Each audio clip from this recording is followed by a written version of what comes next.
Boa noite.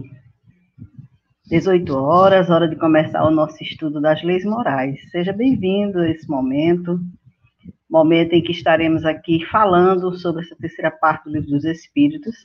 Aliás, como nós sempre ressaltamos, lendo as questões, comentando, deixando para aquelas pessoas que não conhecem a obra espírita, o Livro dos Espíritos, um pouco do conteúdo dessa terceira parte.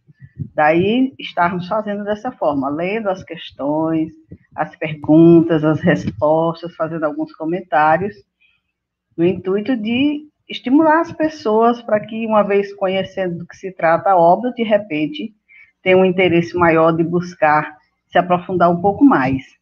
E hoje nós vamos concluir a lei de justiça, de amor e de caridade, que nós iniciamos na semana passada. Vamos fazer o estudo dessas questões 886 a 892, que trata da caridade e amor do próximo e amor materno e filial. Lembrando que esse nosso estudo nós estamos fazendo ao vivo, o nosso chat está aberto, se alguém quiser comentar, se alguém quiser perguntar, fique à vontade, que logo mais, quando nós terminarmos de passar o conteúdo, nós estaremos aqui verificando se houve alguma participação, e aí a gente vai tornar pública essa participação.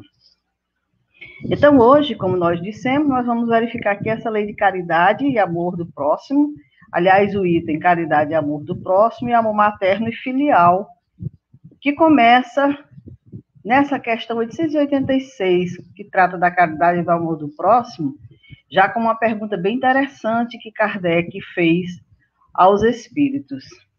Qual o verdadeiro sentido da palavra caridade, como a entendia Jesus? Nós colocamos em negrito aqui como a entendia Jesus, porque Kardec, nesse momento, diz: eu quero saber como é que o guia e modelo da humanidade entendia caridade. Não quero saber de filósofo, não quero saber de ninguém, eu quero saber Jesus. Como é que ele entendia a caridade? E aí os espíritos responderam a Kardec: benevolência para com todos, indulgência para as imperfeições dos outros e perdão das ofensas. Então, segundo os espíritos, Jesus entendia a caridade como benevolência para com todos, indulgência para as imperfeições dos outros e perdão das ofensas. E aí complementam dizendo: o amor e a caridade são o complemento da lei de justiça, pois amar o próximo é fazer-lhe todo o bem que nos seja possível e que desejáramos nos fosse feito. Tal o sentido dessas palavras de Jesus: amai-vos uns aos outros como irmãos. Então, para Jesus, a caridade está simbolizada aqui no amor, o amor ao próximo, como a nós mesmos, fazer ao outro que desejaríamos que os outros nos fizessem. E sempre que eu trato desse tema, caridade e amor do próximo, onde os espíritos respondem, conforme responderam aqui, que Jesus entendia a caridade como benevolência, indulgência e perdão, eu gosto de fazer aqui uma aferiçãozinha, a gente conversar um pouquinho sobre essa benevolência, indulgência e perdão, ver como é que nós estamos em relação a essa questão. Então, vejamos. Benevolência para com todos, foi o primeiro item que os espíritos colocaram. André Luiz, falando sobre a benevolência, ele diz: o homem benevolente, incondicionalmente, quer bem a todos os seus semelhantes. Não lhes impõe julgamentos, não lhes faz cobranças, tampouco distinções. Trata igualmente os pobres e os ricos, os sãos e os doentes, os famosos e os esquecidos. Achei bem interessante essa definição de benevolência aqui por André Luiz. Quando eu li, eu me perguntei: nós somos benevolentes? Nós, incondicionalmente, queremos bem a todos os nossos semelhantes? Ou o nosso querer bem é bem restrito à família, muitas vezes nem a todos os membros da família, a um grupo restrito de amigos, Porque quando ele coloca incondicionalmente, quer dizer, a todo e qualquer semelhante. Não lhes impõe julgamentos. A gente julga o outro, a gente cobra o outro, a gente faz distinção, a gente trata igualmente os pobres e os ricos, os sãos e os doentes, os famosos e os esquecidos. Só para a gente ir pensando com relação a essa benevolência que Jesus diz que é a caridade, segundo os Espíritos disseram, que já aqui pela benevolência já nos chama a atenção. Nós precisamos trabalhar em nós essa benevolência. Nós precisamos começar a desenvolver esse sentido de ampliar um pouco mais o nosso querer bem aos semelhantes. Não ficar restrito só a um grupo familiar, mas ir pouco a pouco envolvendo mais e mais pessoas, né? Ficar atento a essa questão de julgar o outro. Estar sempre cobrando das pessoas, ou fazendo distinção entre quem é rico, quem é pobre, quem é são, quem é doente, quem é famoso, quem são os esquecidos.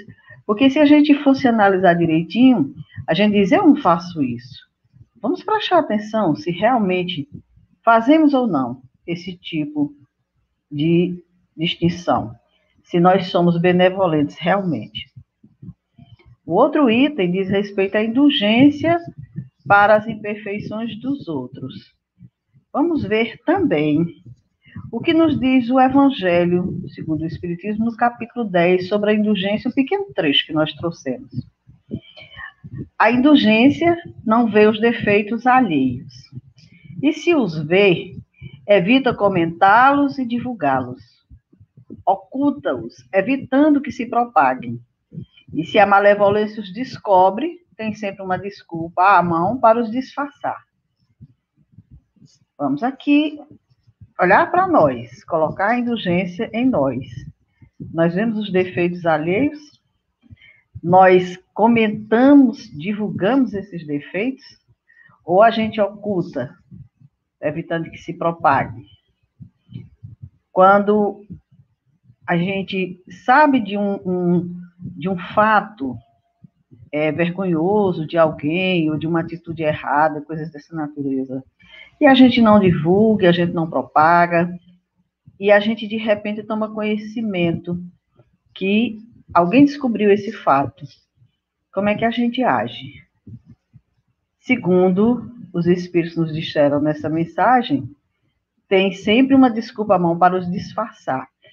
Quer dizer, alguém chega com aquele fato alardeante e a gente diz, não, mas também não é dessa forma. Deve ter tido um motivo, deve ter tido uma razão, essa pessoa não é assim. A gente vai procurando meios de minimizar aquela situação, de dar um basta naquela situação.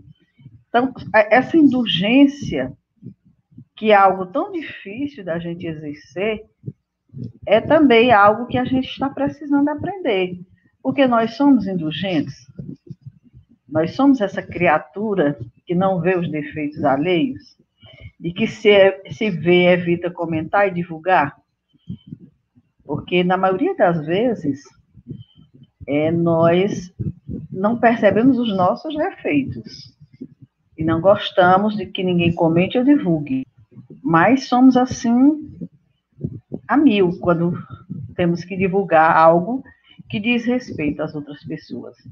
Se nós já estamos nos trabalhando nesse sentido, já estamos caminhando para sermos indulgentes.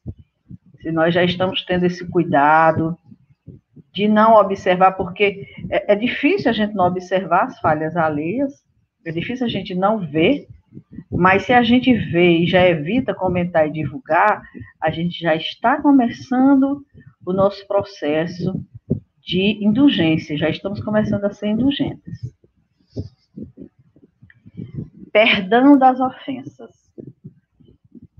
Essa questão do perdão é uma questão que sempre que nós falamos dela, sempre que se discute sobre o perdão, ela gera, assim, um questionamento enorme, porque realmente é algo que a gente ainda está muito distante de vivenciar esse perdão como Jesus entende que deveria ser realizado por nós. Então, tem algumas características do perdão com Jesus, para a gente aqui aprender, porque na realidade a gente ainda não está vivendo, pelo menos é o que se observa na maioria das pessoas. Se alguém já está vivendo maravilhoso, então a gente vai só se observando aqui nisso que a gente vai lendo, que vamos ler aqui, veja bem. Esquecimento do mal recebido. Essa é uma das características do perdão com Jesus, esquecer o mal recebido. Nós já falamos em outros momentos aqui que é impossível a gente esquecer um fato que a gente viveu, porque fica registrado em nossa mente. Mas o esquecimento do mal recebido aqui diz respeito a como nós vimos esse mal que recebemos.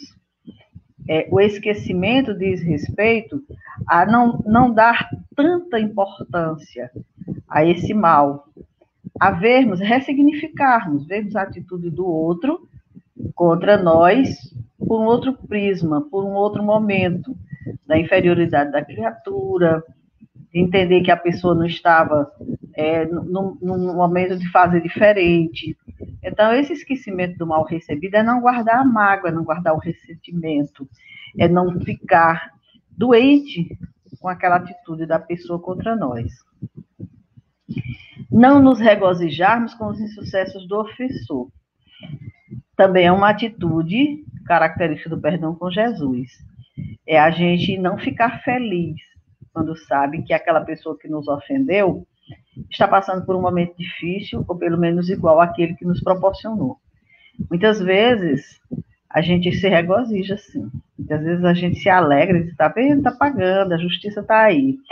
Então, não nos regozijarmos com os insucessos do ofensor, quando nós estivermos vendo o nosso ofensor sofrendo na pele aquilo que nos fez sofrer, e pensando, coitado, deve estar sofrendo muito nesse momento, porque eu sei o que é isso, eu passei por isso. Nós já estamos começando a ter benevolência para com esse ser que no seu desequilíbrio nos oportunizou o mal. Mas nós não estamos felizes porque ele está sofrendo, ou porque ele está tendo algum insucesso. Auxiliar-nos discretamente sempre que necessário. Alguém me fez o mal e eu vou auxiliar. Veja que ensinamento. É uma característica do perdão com Jesus. Auxiliar discretamente, porque muitas vezes a pessoa não quer nem o nosso auxílio. Mas, de repente, o auxílio dele passa por nós. De repente, é uma situação em que eu posso beneficiar, eu posso auxiliar. Não precisa ele saber que eu fiz isso. Se eu, nesse momento em que eu for, que eu sentir que é um momento em que eu posso auxiliar, eu tiver essa disposição e fizer, eu estou caminhando para essa característica do perdão com Jesus. Usarmos a delicadeza sincera no trato com os que nos magoaram. Também são situações que requerem o nosso aprendizado, porque normalmente o que acontece? Quando alguém nos trata, nos magoa, nos trata mal, a gente corta a relação, a gente se afasta, a gente não quer conversa com aquela pessoa. E aí Jesus nos pede o uso da delicadeza sincera, da gente não responder com a mesma agressividade a essa criatura, tratar com delicadeza. E vibrarmos fraternalmente em favor dos desafetos. Orarmos por eles, pedir bênçãos para eles. E é também uma atitude que não é muito bem aceita. Quando a gente comenta sobre esse fato, que é necessário, muitas vezes, para a gente se desvincular do ofensor, ter essa vibração fraternal para ele, cortar a vibração de ódio e iniciarmos uma vibração fraternal, para cortar a vibração de energias negativas que possam estar vindo em direção a nós. Também é algo que nós precisamos exercitar, porque na maioria das vezes a gente troca a mesma energia com ele e não vibramos fraternalmente. E aí eu pergunto, nós somos misericordiosos diante desses fatos aqui? A gente já tem essa postura? A gente já consegue ter essas características? Muitos de nós temos muita dificuldade em seguir esses passos. Alguns já estão conseguindo. E isso é muito bom. Com certeza não estamos ainda em dia com todas essas questões. Mas um dia nós chegaremos lá. Então, a caridade, segundo Jesus, não se restringe à esmola. Abrange a todas as relações em que nos achamos com os nossos semelhantes. Sejam eles nossos inferiores, nossos iguais ou nossos superiores. Ela nos prescreve a indulgência, porque da indulgência precisamos nós mesmos, e nos proíbe que humilhemos os desafortunados, contrariamente ao que se costuma fazer. Então, pelo que a gente viu ali, quando Jesus falou em benevolência, quando Jesus falou em indulgência, em perdão, a gente viu que a caridade é muito mais do que dar uma esmola. Abrange todas as relações em que nos achamos com os nossos semelhantes. Toda a nossa convivência, toda a nossa vivência, tudo. E a indulgência vai ter que estar presente. A gente vai ter que exercitar, porque também a gente vai precisar de indulgência. A gente também, num momento ou outro, vai precisar que alguém seja indulgente com as minhas imperfeições. E nos proíbe, nessa orientação, de humilhar, seja lá quem for. Nem humilhar aos superiores, nem aos inferiores. Apresente-se uma pessoa rica e todas as atenções e deferências lhe são dispensadas. Se for pobre, toda gente como que entende que não precisa preocupar-se com ela. No entanto, quanto mais lastimosa seja a sua posição, tanto maior cuidado devemos pôr em lhe não aumentarmos o infortúnio pela humilhação. O homem verdadeiramente bom procura elevar aos seus próprios olhos aquele que ele é inferior, diminuindo a distância que os separa.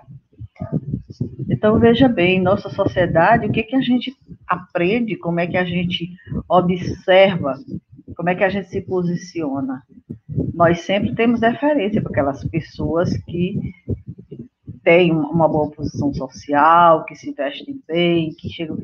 Se nós estamos num ambiente e somos procurados por alguém, numa repartição, normalmente se atende melhor aquele que está mais bem vestido, aquele que tem uma postura melhor, se atende em primeiro lugar, e aquele outro humilde, simples, que ali fica em segundo plano. Eu lembrei, quando eu estava estudando essas leis para nossa conversa de hoje, do filme Nosso Lar. Daquele momento em que André Luiz, como médico terreno, no seu consultório, levava até a porta, todo satisfeito, um casal que ele acabara de atender, né, pessoas de condição, porque ele era um médico bem conceituado, e estava ali ao lado, aguardando, humildemente, um casal que não podia pagar a consulta, mas que era recebido gratuitamente. E naquele momento em que ele adentra e a secretária informa que ainda falta aquele casal, ele não fica muito satisfeito, porque não são pessoas de uma postura de riqueza, de renome. Então, ele recebe e atende, mas não está ali naquele momento o mesmo sentimento daquele casal que ele acabou de conduzir até a porta. Então, o Evangelho nos fala mais ou menos dessa situação aqui, que é muito comum. A gente sabe perfeitamente que os tratamentos em qualquer ambiente onde se paga, sempre é em primeiro plano, sempre é bem mais tratado do que quando se trata de algo que não está ali, apresentado pelo dinheiro. Jesus também disse: amai mesmo os vossos inimigos. Ora, o amor aos inimigos não será contrário às nossas tendências naturais, e a inimizade não provirá de uma falta de simpatia entre os espíritos. A primeira coisa que a gente entende é isso. Amar inimigo, ora, se o inimigo já é alguém que nos prejudicou, alguém porque a gente não tem simpatia, como é que eu vou amar os inimigos, né? E aí o Evangelho nos diz, o livro das leis morais nos diz: certo, ninguém pode voltar aos seus inimigos um amor terno e apaixonado. Não foi isso que Jesus entendeu de dizer. Amar os inimigos é perdoar-lhes e lhes retribuir o mal com o bem. O que assim procede se torna superior aos seus inimigos, ao passo que abaixo deles se coloca, se procura tomar vingança. Então, amar os inimigos aqui, como o próprio Evangelho nos diz, não é ter o mesmo sentimento que a gente tem por aquelas criaturas que nos amam, que nos favorecem, que só nos fazem um bem, não. O próprio coração da gente bate diferente ao contato com o inimigo.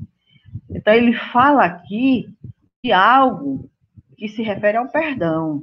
É que a gente não retribua o mesmo mal que a criatura nos fez. Se a gente puder, retribua com o bem. Porque com isso nós estamos nos tornando superiores aos nossos inimigos. Se a gente responder na mesma medida da ofensa que ele nos fez, nós estamos nos colocando de igual para igual. Principalmente se a gente procurar tomar uma vingança. E aí, falando de caridade, ele pergunta: e que se deve pensar da esmola? Daquilo que a gente já tem o hábito de fazer, daquilo que a gente já foi educado para fazer. Condenando-se a pedir esmola, o homem se degrada física e moralmente, embrutece-se. Uma sociedade que se baseia na lei de Deus, na justiça, deve prover a vida do fraco, sem que haja para ele humilhação. Deve assegurar a existência dos que não podem trabalhar, sem lhes deixar a vida à mercê do acaso e da boa vontade de alguns. Então, a sociedade não deveria jamais permitir que os seus membros vivessem uma situação de degradação dessa, aonde a criatura se degrada física e moralmente. Porque se houvesse a justiça, a aplicação da justiça de Deus, conforme está na lei de Deus, o que acontecia? A vida daquela criatura mais fraca, ela seria assegurada. Teriam leis, teriam programas que assegurassem a existência dele sem que ele vivesse à mercê da boa vontade de alguns. Eu sei que nós já andamos um pouco nesse passo aí. Já houve tempos em que a gente via muitas criaturas estendendo a mão, pedindo um pedaço de pão, pedindo esmola. Hoje nós já temos alguns programas, mas ainda não resolve o problema. Ainda é mínimo o que se faz por esses irmãos que têm essa condição mais deficiente. E isso vai embrutecendo o ser, vai revoltando a criatura, que está sempre ali em meio, circulando entre pessoas, de lazeres, de festas, de alegrias, de bom vestir, de bem comer, de tudo mais, e tudo lhes falta, ninguém atende às suas necessidades. Então, realmente, a esmola não é algo assim que devesse fazer parte da nossa justiça se a gente atendesse à lei de Deus. E aí Kardec continua perguntando: dar-se-á reproveis a esmola? Então, é reprovável dar uma esmola? Não. O que merece reprovação não é a esmola, mas a maneira por que habitualmente é dada. O homem de bem que compreende a caridade de acordo com Jesus vai ao encontro do desgraçado sem esperar que ele lhe estenda a mão. Então, não é condenar a esmola, não é dizer que está errado a gente dar esmola, mas é como nós damos essa esmola. Porque, na maioria das vezes, a gente faz como que um ato de se livrar da pessoa. Tá aí, toma, vai. A pessoa chega, estende a mão e alguém dá. Às vezes dá porque está na presença de alguém, às vezes dá porque é um momento de aparecer, por situações dessa natureza. Mas a verdadeira caridade, como diz Jesus, veja como nós temos muito para aprender ainda, é aquela que a gente vai ao encontro de quem espera, que está precisando, sem que ele precise estender a mão. E na maioria das vezes, o que a gente faz? Não pediu, deixa estender a mão, deixa pedir, deixa se humilhar, para que a gente possa fazer algo e, com isso, se tornar superior, melhor que a criatura. A verdadeira caridade é sempre bondosa e benévola. está tanto no ato como na maneira por que é praticado. Duplo valor tem um serviço prestado com delicadeza. Se o for com altivez, pode ser que a necessidade obrigue quem o recebe a aceitá-lo, mas o seu coração pouco se comoverá. Lembrai-vos também de que aos olhos de Deus a ostentação tira o mérito ao benefício. Disse Jesus: ignore a vossa mão esquerda o que a direita der. Por essa forma, ele vos ensinou a não tisnardes a caridade com o orgulho. Então, veja bem, uma caridade que, para ser feita, precisa ser mostrada, precisa ser registrada, como nós vemos nos dias de hoje, a criatura hoje tem que registrar com um selfie, daqui a pouco está no Instagram, está no Facebook, está nas redes sociais, está mandando para os amigos no WhatsApp. Olha aí que gesto lindo que eu fiz, olha aí o que a gente está fazendo. E aí fica aquela coisa, porque não se noticia o fato para estimular as pessoas também a contribuírem a fazer. Porque se eu estou realizando um programa, se eu estou fazendo uma proposta de auxiliar as pessoas, eu divulgo que estou fazendo isso com o intuito de trazer mais e mais pessoas para o auxílio, tudo bem. Mas precisa, no ato da entrega, eu registrar a pessoa recebendo, antes que ela receba, primeiro eu registro, senão parece assim que se não permitir que registre, eu não dou. Isso é aquela fórmula que Jesus diz: ignora a vossa mão esquerda que a direita der. Não é esconder a mão, é esconder o gesto, é não tornar público, não há necessidade disso de maneira nenhuma. Porque a criatura, nesses momentos, ela pode até receber, mas, como diz o Evangelho, seu coração pouco se comoverá.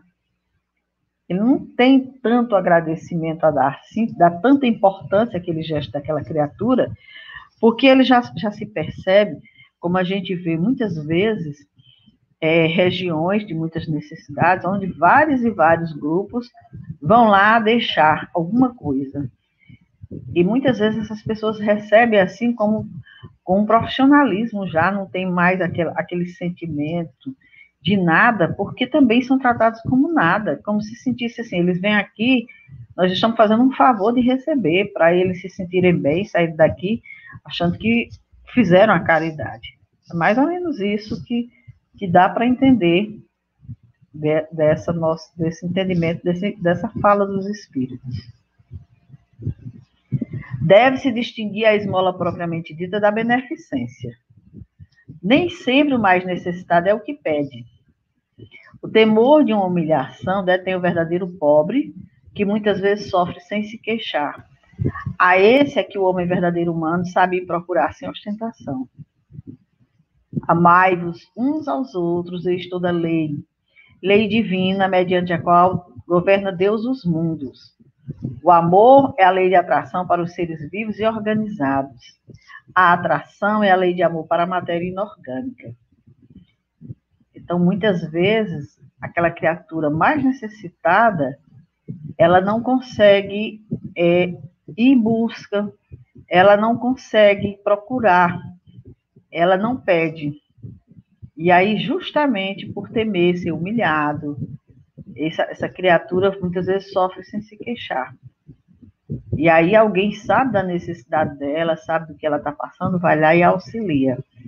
Então, nem sempre a criatura necessitada é a que pede. Tem muita gente aí que se habituou a pedir.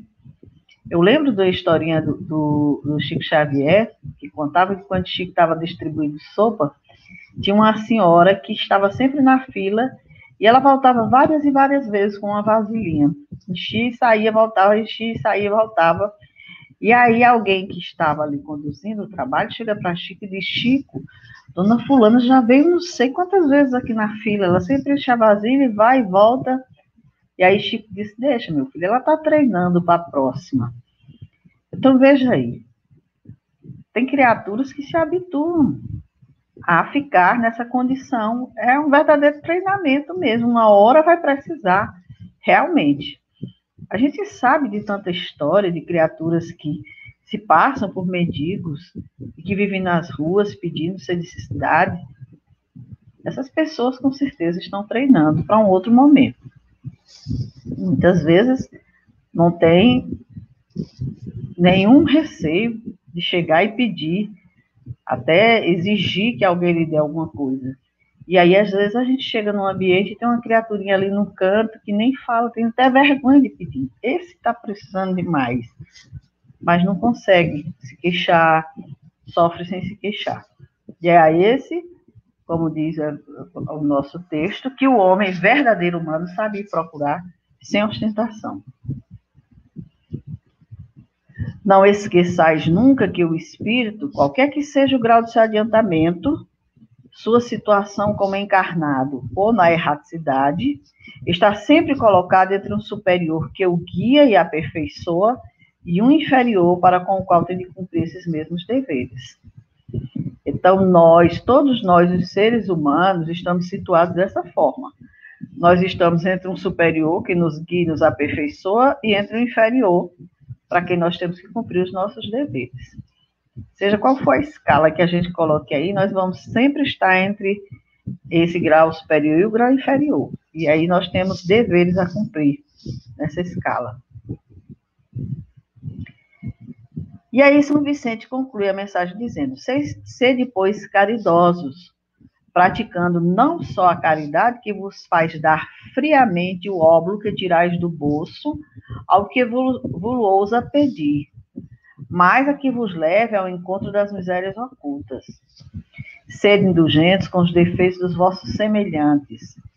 Em vez de voltardes desprezo à ignorância e ao vício, instruí os ignorantes e moralizai os viciados. Sede brandos e benevolentes para com tudo que vos seja inferior. Sede-o para com os seres mais ínfimos da criação, e tereis obedecido à lei de Deus. Então, a caridade que São Vicente de Paulo nos conclama aqui, não é dar, tirar do bolso, mesmo aquele que ousa pedir, mas ir ao encontro das misérias ocultas. E aqui ele deixa muito claro, né, as criaturas que estão na ignorância ainda, no vício, nada de acusação, instruir esses ignorantes, moralizar esses viciados, mas sem cobrar, sem exigir, sem julgar, sendo brandos, benevolentes, para todas aquelas criaturas que a gente julga que estejam em estado de inferioridade. Porque aí sim nós estaremos obedecendo à lei de Deus. E aí a pergunta: não há homens que se veem condenados a mendigar por culpa sua? Sem dúvida. Mas se uma boa educação moral lhes houver ensinado a praticar a lei de Deus, não teriam caído nos excessos causadores da sua perdição. Disso, sobretudo, é que depende a melhoria do vosso planeta. Então, nós acabamos de falar naquelas pessoas que mendigam, assim, desavergonhadamente, sem necessidade, e aqui ele fala daqueles casos daquelas pessoas que cometem verdadeiras desequilíbrios, né? E com isso eles se perdem na vida e terminam entrando em quadros de mendicância. Isso aí, com certeza, é alguém que caiu nos excessos e causou a sua perdição, com certeza. Porque nem sempre a pessoa está condenada a mendigar. Existem aquelas criaturas que vivem nessa experiência, mas com certeza eles são causa de estarem nessa situação. Se essa causa não está na vida presente, está na vida passada. Daí estarem nesse mundo de provas e expiações, onde o mal predomina, onde nós não temos um olhar ainda benevolente para com os nossos irmãos e propicia quadros dessa natureza, de miséria, nosso planeta, né? E isso só muda quando o planeta mudar, quando melhorar as condições do nosso planeta, quando melhorar o ser humano que habita esse planeta. E aí nós chegamos ao item amor materno e filial, que faz parte dessa lei de justiça, amor e caridade, que nos pergunta: será uma virtude o amor materno ou um sentimento instintivo, comum aos homens e aos animais? Kardec quis saber isso. Se era o amor materno, era um sentimento instintivo, comum aos homens e aos animais. uma e outra coisa. Quer dizer, é virtude e é também um sentimento instintivo. A natureza deu à mãe o amor a seus filhos no interesse da conservação deles. No animal, porém, esse amor se limita às necessidades materiais. Cessa quando desnecessário se tornam os cuidados. No homem, persiste pela vida inteira e comporta um devotamento e uma abnegação que são virtudes. Sobrevive mesmo à morte e acompanha o filho até no além-túmulo. Bem vedes que há nele coisa diversa do que há no amor do animal. Claro que é totalmente diferente. O animal fica com a cria até um certo tempo. Quando ela entende que aquela cria já dá conta de si, ela já coloca para distante. Já não toma mais conta, já vai se ocupar do outro que vem. No caso da mãe, não. O interesse dela, que é pelo da conservação, de cuidar, de zelar, nos primeiros momentos, na infância, na juventude e tudo mais, não encerra. Prossegue e só cessa realmente, aliás, nem depois da morte cessa, né? É algo que vai além.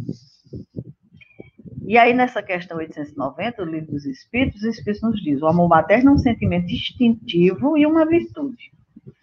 Quando nasce na mulher o sentimento de abnegação e devotamento em relação aos filhos, essa energia psíquica, inicialmente instintiva, atinge o grau de virtude. Esse amor persiste por toda a vida, sobrevive mesmo à própria morte, acompanhando o filho até no além-túmulo.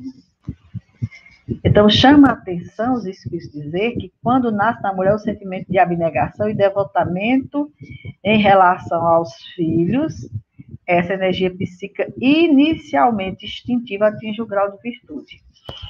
Isso aqui a gente fica pensando que é só, logo que a mãe nasce, o sentimento é instintivo e depois vai se tornando virtude. Não, aqui está se falando na mulher, no ser humano feminino, que ao longo das reencarnações, ela vai desenvolvendo do instinto até a esse grau de virtude, de maternidade, realmente. E isso nós vamos entender nessas questões que se seguem aqui. Estando em a natureza o amor materno, como é que há mães que odeiam os filhos, e não raro desde a infância deles? Porque existem mães que não têm essa virtude com relação aos filhos. Nem instintivamente elas têm esse sentimento. Então, como é que se justifica? Que desde a infância ela odeie, ela abandone, ela mate o filho, ela não queira esse filho. Às vezes, é uma prova que o espírito do filho escolheu, ou uma expiação, se aconteceu ter sido mau pai ou mãe perversa ou mau filho noutra existência. Em todos os casos, a mãe má não pode deixar de ser animada por um mau espírito que procura criar embaraços ao filho, a fim de que sucumba na prova que buscou. Mas essa violação das leis da natureza não ficará impune, e o espírito do filho será recompensado pelos obstáculos de que haja triunfado. Então pode acontecer justamente isso, esse filho ter pedido uma prova de encarnar sob a proteção de uma mãe que não tem esse sentimento por ele, alguém que é perverso, alguém que não vai, com certeza, ter esse amor de mãe. Ela pode, inclusive, estar animada por um espírito que cria embaraços para a vida dele, como algo que ele deseja aprender, porque em vivências passadas ele pode ter tido essa experiência de não ter sido um bom filho, de ter maltratado, e aí ele é como que buscasse nessa experiência aprender um pouco dessa situação. Agora, com certeza, se ele se conduzir bem nessa prova, apesar das dificuldades, não ter essa mãe amorosa, zelosa, cuidadosa, com certeza ele vai ser recompensado por ter superado essa dificuldade, ter triunfado nesses obstáculos. Agora, a Joana de Ângelo, no livro SOS Família, ela traz também algo que nos esclarece com relação a essas questões, quando ela diz que família é grupo de espíritos normalmente necessitados, desajustados, em compromisso inadiável para reparação, graças à contingência reencarnatória. Então, isso aqui também pode significar que esse espírito possa estar reencarnando no meio adverso, entre inimigos. Espíritos normalmente necessitados, desajustados, quer dizer, espíritos que estão ali naquela convivência para reparação. Reencarnam juntos, e aí a dificuldade não vai ser muito pequena, não, vai ser grande. Muitas vezes esses sentimentos vão perdurar, a criatura não vai conseguir. A situação, às vezes, é tão grave que não consegue vencer e afasta aquele ser de si, mesmo sendo filho. Outros fazem até pior, como a gente vê aí nas notícias, nos noticiários. E no livro Entre a Terra e o Céu, no capítulo 28, também nós vemos essa informação, que maternidade é sagrado serviço espiritual em que a alma se demora séculos, na maioria das vezes aperfeiçoando qualidades do sentimento. Então, quando chega a virtude, como nos falou a questão lá na frente, quando sai da fase instintiva e chega à virtude, é justamente nesse processo. A alma se demora séculos. A mulher, o espírito feminino, quando inicia o processo de maternidade na sua vivência espiritual, é mais instintivo. E vai demorando séculos, aperfeiçoando essas qualidades do sentimento.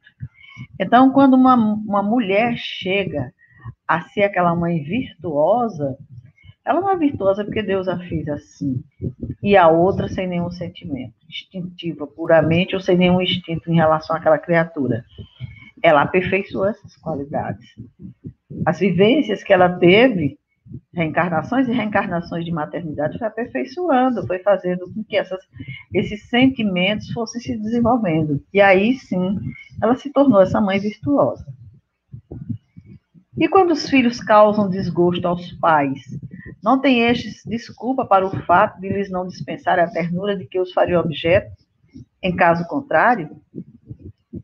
Quer dizer, esses filhos que causam desgosto aos pais, eles podem dizer que são assim porque os pais não dispensaram nenhuma ternura, não lhes fizeram nenhum bem?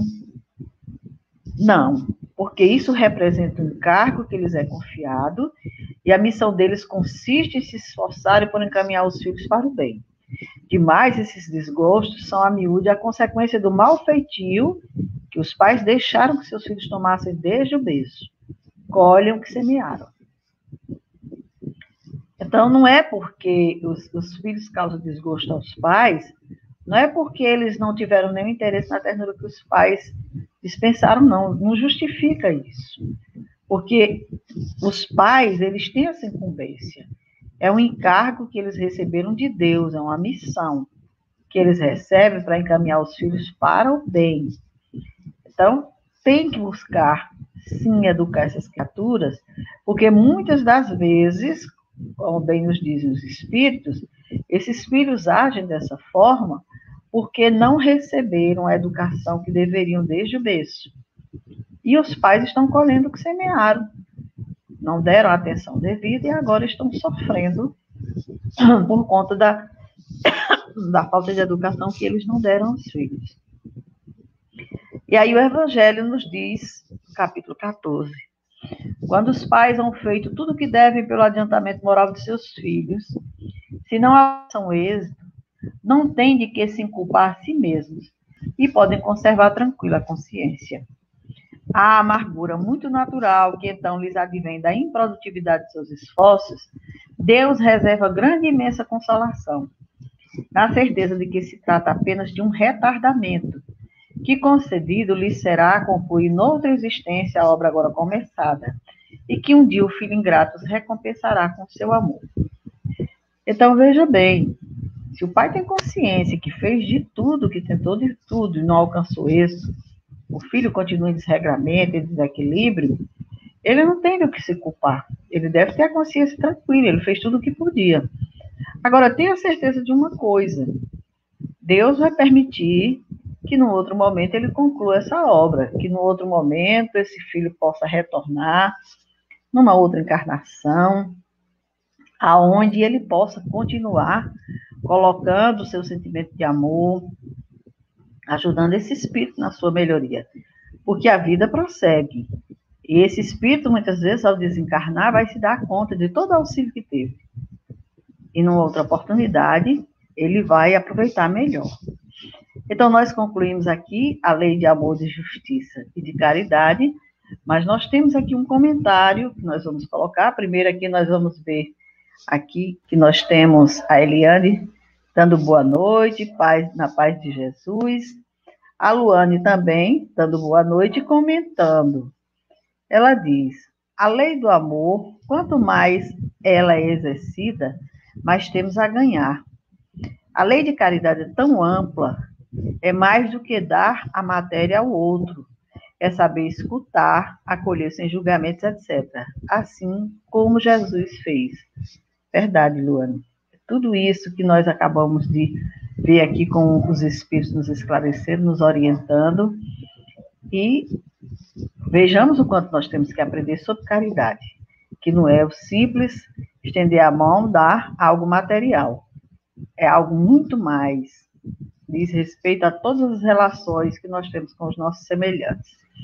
Então, nós encerramos aqui as leis morais no seu todo, segundo consta no livro, na terceira parte do Livro dos Espíritos. Na próxima semana, a gente vai concluir com o último capítulo dessa lei, que fala da perfeição moral. Aguardamos vocês na próxima quinta-feira. Uma boa noite e até o nosso próximo encontro.